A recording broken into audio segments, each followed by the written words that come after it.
hiatus. I'm back. Sorry about that. For everybody who was wondering where I was busy filming a fucking movie. So yeah, pretty famous now. If you don't believe me, just ask Jameson or look at this picture.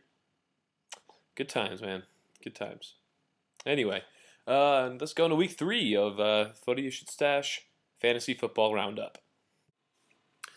And next, or first, should I say, we're going to talk about the sleeping giant. No, not my penis.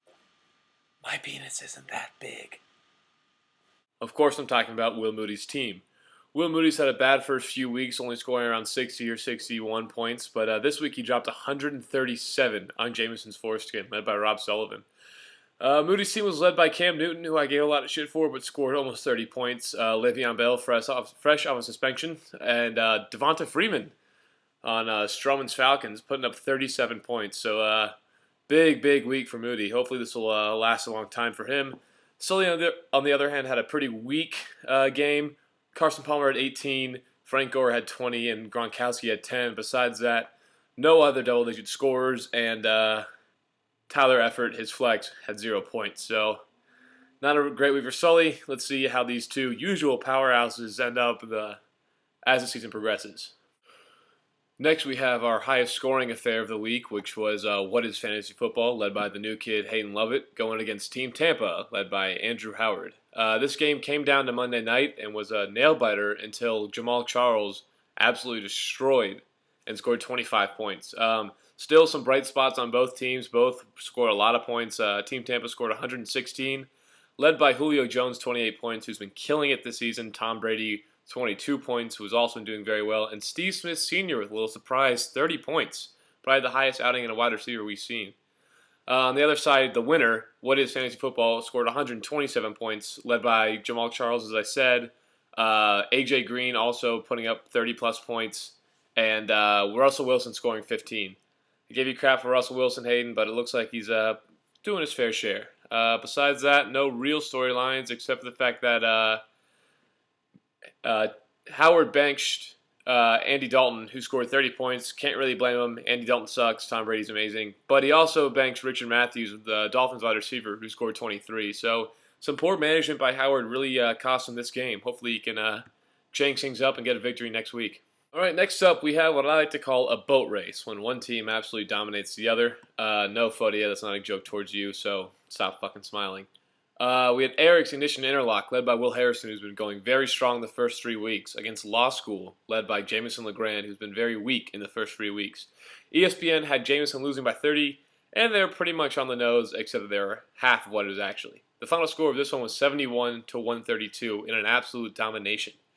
Harrison had an absolute amazing week, led by Matt Ryan with 22, AP with 24, Ingram with 15, DeAndre Hopkins with 16, Larry Fitz, the old man, with 25, and Seahawks D with 16. This is a second week in a row that Larry Fitz has absolutely balled out and led Harrison's team, and I made fun of you picking him in the draft, so I apologize once again.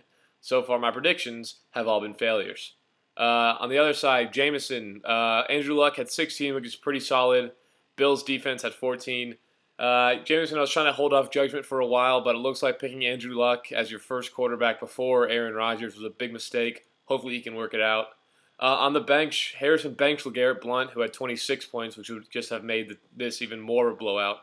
And Jameson benched Jimmy Macklin, who had 20 points, but besides that, no one really to talk about. An absolute domination. Jameson, I love you, but you got to clean things up if you don't want to drink a gallon of Fodia's piss. Also, I forgot to mention that this game featured 3 Clemson alumni, so I call it the Alumni Game of the Week for all you graduates out there. And also, Harrison and Rob are Eskimo brothers with DeAndre Hopkins. So in case you forgot, I made a quick little illustration right here. One happy sexual fantasy.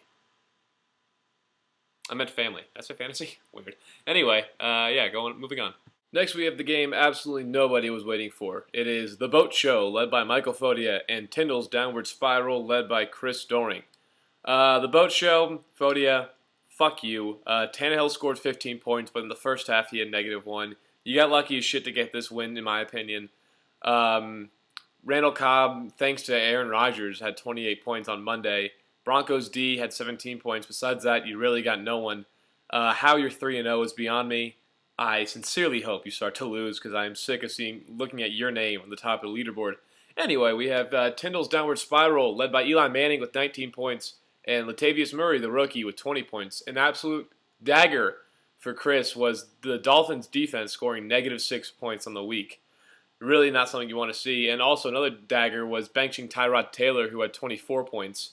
And besides that, Fodia could have scored 3 more points by adding Alex Smith instead of Ryan Tannehill, which you should have done because Ryan Tannehill fucking sucks. Besides that, no real news. In case anyone's wondering, Craig does have a backup defense for some weird fucking reason, and it's the Cowboys, and they scored -5 points. So not looking good for the defense, Craig. You might want to get that up. Fodia, congrats on being 3-0. Sincerely, I am very jealous, but fuck you. All right, next up, we have a low-scoring but pretty competitive game. We have Papelbon's Chokehold, led by Charlie Stroman. Just want to say I don't agree with it, but I think it's a very funny message, a very funny name. You know, I'm mature enough to agree that that's very funny, so good for you, Stroman. And Fogel's Fantasies, led by Brian Lewis. Let's see, looking at it now, Brian had a pretty not great outing. Peyton Manning had 18 points, Odell Beckham Jr. had 13, and Travis Kelce had 10. But besides that, nothing really, all single digits. And especially Chris Ivory, who's questionable to return, had 0 points, which is a tough pill to swallow. Let's see, on his bench, nothing going there either. 3 players scored 0 points, including Deshaun Jackson, who's been out, who has not been playing. Let's see, going on to Papelbon's Chokehold. Ben Roethlisberger scored 5 points, but he's out for for at least 4 weeks, which would be a huge blow to Stroman's team, as their backup is Teddy Bridgewater, who's been having a pretty weak outing so far, only scoring 2 points last week. Joseph Randle stole the show with 27 points. Antonio Brown had 10, which is surprisingly low for him because he's so good. Jimmy Graham had 14, which is starting to get into his own there in Seattle. And the Browns' D had -3 points, which is something he might want to look at for a trade or pick up a free agent or something along those lines. I heard Craig has some defenses he might trade you for. Besides that, he also has Rams D on the bench, which had 12 points, so he's got something back up. He also benched Chris Johnson, who had 27 points. So, he won, but by the skin of his teeth. Stroman, he could have won by a lot more. Overall, pretty competitive game, but very low scoring. Both teams trying to get some more points on the board as the season progresses. All right, on to our game of the week, and fuck you guys, it's my game. It was a tight one all the way to the end. These teams were separated by 3 points when it was all said and done. It was 3 inches hard, led by Jimmy Rippert and some other guy. And Bush is my forte led by Eric Freeman. Eric, change the name. Let's see. 3 inches hard was led by an immaculate effort by Aaron Rodgers on Monday night. Unfortunately, it wasn't enough to win, but he scored 34 points. And Keenan Allen with 25 points. Besides that, not much to talk about. No other people besides Stephen Hauschka scored in double digits. But we benched Ryan Matthews, who had 16 points, which is pretty substantial, which would have won us this very easily. Looking at Bush is my forte, he was led by Cardinals defense. Eric, you're a worthy competitor, but come on. Your leading scorer was 30 points to the Cardinals defense because Tyrann Mathieu had 2 pick sixes and then 4 other turnovers. I mean, you didn't win this game. Colin Kaepernick won this game for you. Fuck you, man. This one really hurt. Besides that, Matt Stafford only had 9 points. Demaryius Thomas had 13. James Jones had 19, being thrown by our quarterback, Aaron Rodgers, which really hurt us as well. And your kicker had 17. So your top 3 scorers were your flex, your defense, and your kicker. Fuck you, man. Besides that, your bench is kind of weak. Darren Sproles had 14, but you had 5 guys score 0 points who are all hurt. So depth is not a strong suit for you. Congratulations on this win. You're a worthy adversary, and I have a note here from Jake Hutch, this is just a Taco Bell receipt with "Suck My Dick Fredman" written all over it. So that's from Hutch. So yeah, final score of this was 102 to 105 in favor of Fredman. So way to go. You handed us our first defeat of the season. All right, and that's the roundup. We're going to take a quick look at the standings now that they actually mean something. In the East, we have tie for first with 3 inches hard, Papelbon's Chokehold, and Bush is my forte at 2-1. And tied for second is Jameson's Foreskin, Stroman's Allowance, and Fogel's Fantasies at 1-2. Just like we thought going into this season, the East is going to be very tight. Every win's going to matter.